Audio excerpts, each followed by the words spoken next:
Pasukan militer Amerika Serikat kembali menggeledah sebuah kapal tanker yang keluar dari pelabuhan Iran. Amerika Serikat menuduh kapal berbendera Guyana ini menyelundupkan minyak mentah Iran.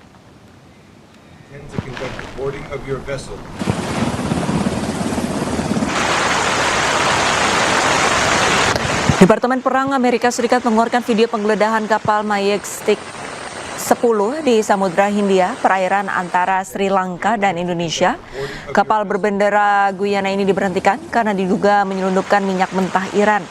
Meskipun kapal mengaku dari Guyana, namun Amerika Serikat menilai kapal ini berstatus stateless atau tanpa negara. Amerika sendiri tegaskan akan terus memblokade pelabuhan Iran. Kapal-kapal dilarang masuk dan keluar dari pelabuhan ini. Bila memaksa, maka akan diberhentikan dan digeledah.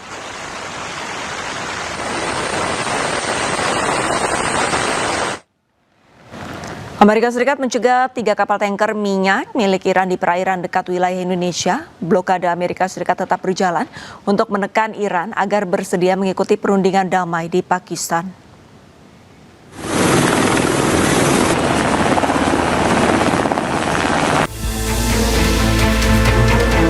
Militer Amerika Serikat secara agresif mencegah 3 kapal tanker berbendera Iran di Selat Malaka, wilayah perairan yang berbatasan langsung dengan Indonesia.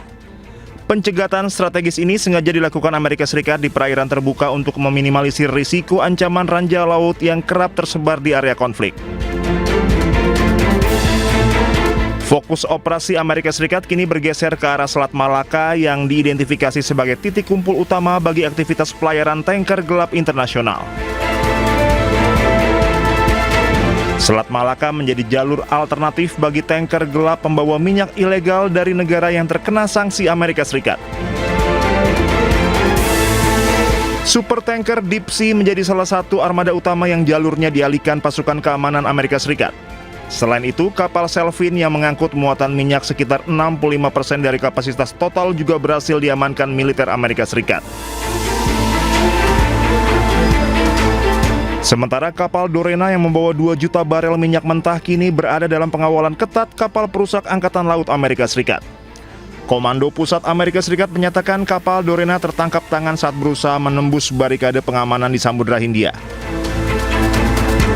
Militer Amerika Serikat juga dicurigai telah menghentikan tanker Deria yang sebelumnya gagal melakukan bongkar muat komoditas minyak di wilayah India. Total 29 kapal dipaksa putar balik sejak kebijakan blokade pelabuhan Iran ini resmi diimplementasikan Amerika Serikat. Kepala Staf Gabungan Amerika Serikat Jenderal Dan Kane sebelumnya memang telah memprediksi Selat Malaka akan menjadi lokasi krusial pencegatan.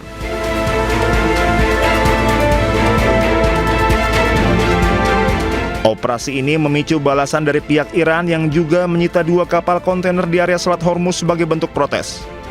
Kondisi ini memperparah gangguan pasokan energi global karena Selat Hormuz merupakan jalur bagi 1/5 kebutuhan minyak dunia.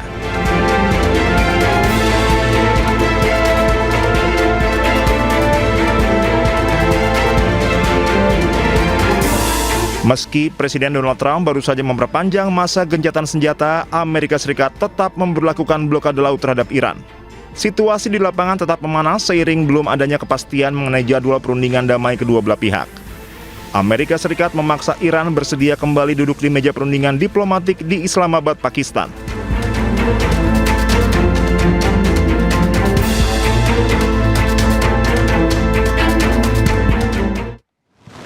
Korps Garda Revolusi Iran atau IRGC mencegat dan menyita 2 kapal yang mencoba menembus blokade Selat Hormuz. Salah satu kapal yang disita berbendera Israel.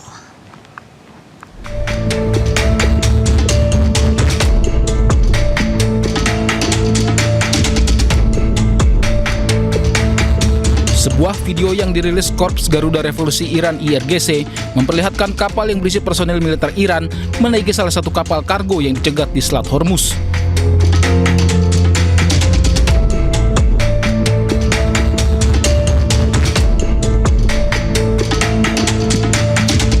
Personil militer Iran kemudian melakukan pemeriksaan di atas kapal.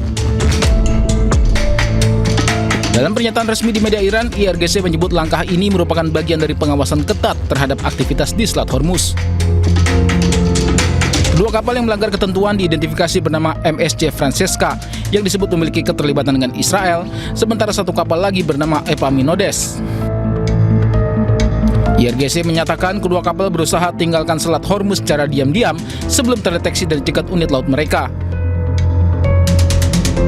Saat ini kedua kapal telah dipindahkan ke perairan Iran untuk dilakukan pemeriksaan terhadap muatan, dokumen, serta catatan lainnya. IRGC tegaskan setiap upaya yang melanggar aturan pelayaran yang ditetapkan Iran di Selat Hormuz akan ditindak tegas sesuai hukum yang berlaku.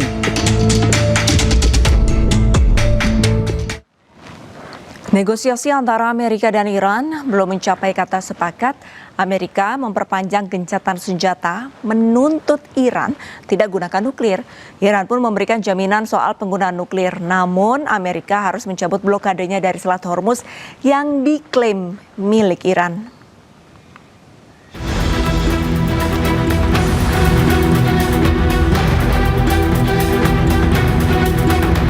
Serangan gabungan Amerika Serikat dan Israel pada 28 Februari 2026 memicu perang di Iran.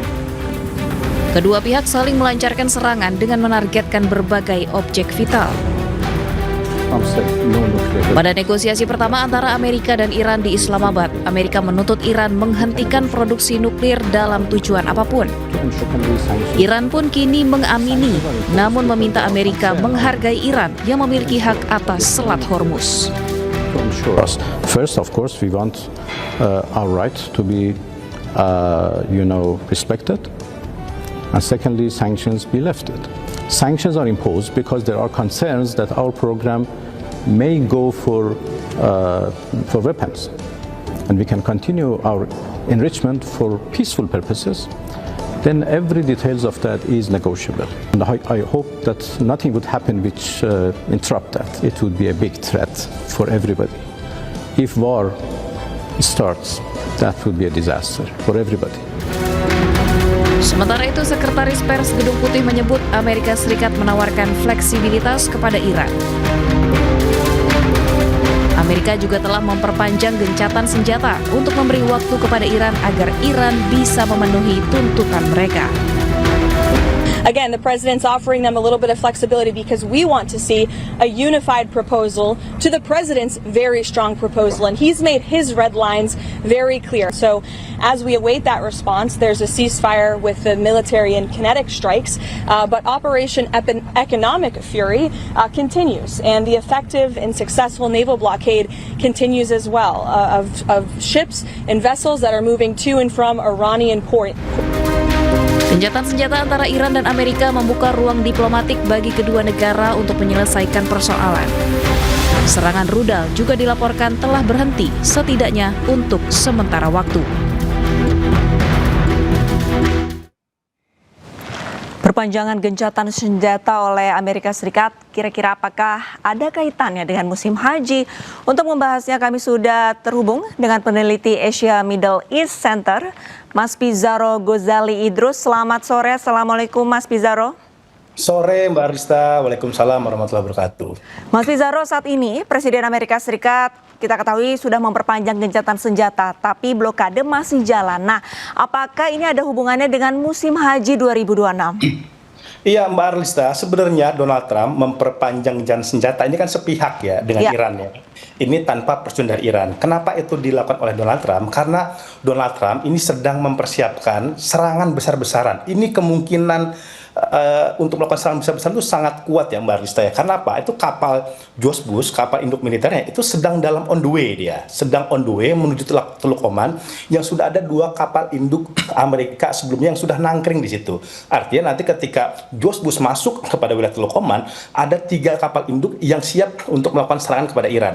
Rencananya Amerika Serikat itu akan melakukan serangan dalam berbagai multifront. Ada dari udara, ada dari darat, ada dari laut. Ini tetapi masih ada semacam tarik ulur ya Mbak Rista. Tetapi Trump itu sudah dalam kesepakatan bahwa ini bukan tidak mungkin dia akan melakukan serangan langsung kepada Iran. Makanya itu kan beberapa hari kemarin itu Kepala Staf Angkatan Lautnya Amerika Serikat John Pillen itu mundur. Kenapa John Pillen itu mundur? Karena dia menolak upaya untuk melakukan serangan via laut kepada Iran gitu. Sebelumnya Kepala Staf Angkatan Daratnya itu juga mundur ya, George Randy itu juga mundur karena tidak sepakat tentang rencana Amerika Serikat untuk melakukan invasi darat. Nah, ini yang terjadi sekarang karena kalau kita lihat Mbak Karissa, Iran itu belum betul-betul menyerah. Dia walaupun diblokade sama Amerika Serikat di wilayah Selat Hormuznya, Iran itu bukan berarti melemah loh. Kalau kita lihat kemarin itu di Teheran itu ada konvoy soft of force di mana IRGC, pemerintah, masyarakat turun gelanggang di kota-kota Teheran itu membawa rudal ya. Ini pesan kepada Amerika Serikat bahwa kami siap untuk perang kapanpun dengan Amerika Serikat. Ini pesan juga kepada Amerika Serikat bahwa mereka itu tetap solid. Karena kan Trump ini sekarang mencoba mendeskripsikan pemerintahan Iran itu terpecah ya antara faksi Kementerian Luar Negerinya, faksi diplomasinya dengan faksi militernya. Nah, ketika mereka semua kemarin bersama-sama itu bawa rudal, itu pesan kepada Amerika Serikat, kami itu bersatu kok, kami sama-sama kok, kami tetap berpegang tangan satu sama lain. Dan yang ketiga, ini pesan bahwa stok rudal mereka itu masih banyak seperti itu. Jadi, Mbak Karista, ketika Donald Trump memberikan ancaman akan melakukan serangan kepada Iran, menurut saya Iran itu dalam posisi yang sangat siap sekarang. Karena dia udah nggak ada pilihan lain. Berkali-kali diplomasi, berkali-kali negosiasi, berkali-kali kemeja perundingan, berkali-kali itu pula lah mereka itu diserang, dibombardir. Bahkan kan yang terbaru, kapal tanker Iran itu disita oleh Amerika Serikat, padahal mereka dalam perundingan kok. Dalam on the way perundingan ke Islamabad. Dan tiba-tiba Amerika Serikat justru menyita kapal tanker dari Iran. Nah, saya kira itu gambaran awalnya, Mbak Kalista. Oke, berarti secara gambaran awal untuk gencatan senjata diperpanjang, ini adalah Amerika ingin mempersiapkan serangan yang lebih besar. Tapi, apakah memang ada kemungkinan untuk gencatan senjata ini adanya permintaan dari negara Arab kepada Amerika karena mempersilakan musim haji dengan tenang nih? Menurut Anda bagaimana? Iya, Mbak Arista, itu juga termasuk ya menurut saya. Ini kita sekarang udah kloter pertama itu sudah mulai terbang ya nanti ke wilayah Saudi untuk haji. Emang ada desakan dari negara-negara Arab, ada desakan dari negara-negara Teluk agar perang ini untuk sementara ditahan dulu. Jangan kemudian kembali dieskalasi oleh Amerika Serikat. Kenapa? Begini Mbak Kaisa, kalau Iran itu melakukan serangan itu kan kemana? Serangan kan ke negara-negara Teluk. Ya, kepada fasilitas Saudi, kepada berbagai macam infrastruktur strategi Saudi dan negara Teluk yang ini bisa mengganggu jalannya ibadah haji nanti. Ya ketika dikit lagi kita udah memasuki bulan haji seperti ini, juga ada desakan dari negara-negara Teluk khususnya Arab Saudi agar Amerika menahan diri. Oke, tapi Iran sendiri menyebut tidak mau negosiasi di bawah ancaman. Jadi kira-kira menurut Anda seberapa besar peluang diplomasi ini bisa berhasil dengan situasi yang seperti ini begitu? Iya, kalau dalam diplomasi memang problematikanya Mbak Arista ya, gaya diplomasi Trump itu, dia pengen diplomasi itu berjalan sesingkat-singkatnya dalam tempo waktu yang sesingkat-singkatnya pula. Dia pengen diplomasi itu berjalan sehari semalam, Iran itu bisa tunduk, bisa menyerah, dan bisa sepakat. Kan diplomasi tidak bisa seperti itu. Diplomasi itu butuh negosiasi yang panjang, poin per poin itu dibahas secara detail. Bayangkan Mbak Arista ya, Iran meminta 10 poin, Amerika minta 15 poin, ada total 25 poin. Satu poin saja itu bisa bertahun-tahun loh. Itu penyelesaiannya. Nuklir kita lihat ya, kesepakatan mengenai nuklir itu berjalan 6 tahun. Obama itu kan mulai kemudian masuk melobi Iran agar dia masuk ke negosiasi nuklir itu sejak 2009. Nanti gongnya kesepakatan 2015. Itu 6 tahun. Bayangkan Trump itu baru beberapa hari dia minta ada kesepakatan nuklir dan dia minta nuklirnya Iran itu diserahkan kepada mereka. Ini susah. Kalau masih gayanya ngotot kayak begini, apalagi Iran juga keras, itu negosiasi dalam waktu dekat tampaknya kita sayang sekali itu belum bisa melihat. Oke, tapi kalau misalkan dalam kondisi seperti ini, apakah bisa dikatakan perang yang sedang dipaus sementara atau bagaimana nih? Ketua Parlemen Iran, Muhammad Ghalibaf mengatakan negosiasi yang ditunda oleh Donald Trump itu hanya untuk reload, hanya buying time saja, hanya untuk mengulur waktu saja atau jeda sementara hingga ketika kemudian kapasitas militer mereka rampung, mereka akan melakukan serangan kembali. Seperti yang saya katakan ya, ada kapal George Bush sekarang dari Amerika Serikat yang itu sudah mulai masuk ke Teluk Oman, mungkin dalam beberapa hari ke depan dia akan tiba. Dan jangan lupa Mbak Karista, baru-baru ini Pentagon kita mengetahui dia meminta anggaran 1,5 triliun US dollar, anggaran militer 2027, tetapi 30 miliarnya itu bisa dicairkan dari tahun 2026. Kenapa? Karena stok rudal mereka, rudal Patriot mereka itu udah habis, Mbak Karista. Makanya kan kita lihat nggak ada lagi serangan udara sekarang kan oleh ke wilayah Teheran dari Amerika Serikat. Nah, mereka betul-betul sekarang ingin kemudian merecovery kekuatan tempurnya. Baik.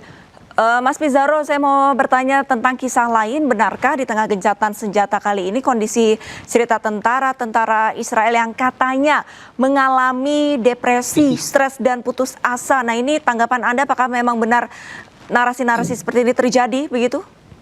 Mbak Karista, media Israel Haaretz mengatakan 2025 ialah tahun di mana tingkat bunuh diri tentara Israel itu paling tinggi sepanjang 15 tahun terakhir, karena ada sekitar 22 tentara Israel yang memilih jalan bunuh diri karena stres akibat perang, mengalami trauma, ketakutan, akhirnya mereka mengambil jalan unalive ataupun bunuh diri. Itu pun angka minimal seperti itu. Kenapa ini terjadi? Bayangkan, Israel itu perang dengan multifront dengan tentara-tentara yang kebanyakan tuh cadangan sekarang. Dia perang di Gaza belum selesai. Ya. Kemudian serang lagi ke Suriah, ke Libanon, ke Iran. Pada stok tentara dia sedikit, tapi dipaksa untuk berperang berkali-kali. Seharusnya kan itu peperangan itu kan dirotasi, tapi karena dia tentaranya udah sedikit, tidak banyak, akhirnya dipaksa. Bahkan yang lagi tertidur di rumah sakit akibat stres dan sedang mengalami pengobatan psikologis itu dipaksa berperang. Sekarang bayangkan gimana mereka tuh nggak bunuh diri akhirnya ketika di medan peperangan, karena desakan psikologisnya, moral injurinya itu udah begitu kuat, karena mereka tahu ini perang membunuh orang-orang yang tak berdosa. Ini perang hanya untuk demi melayani kepentingan Netanyahu.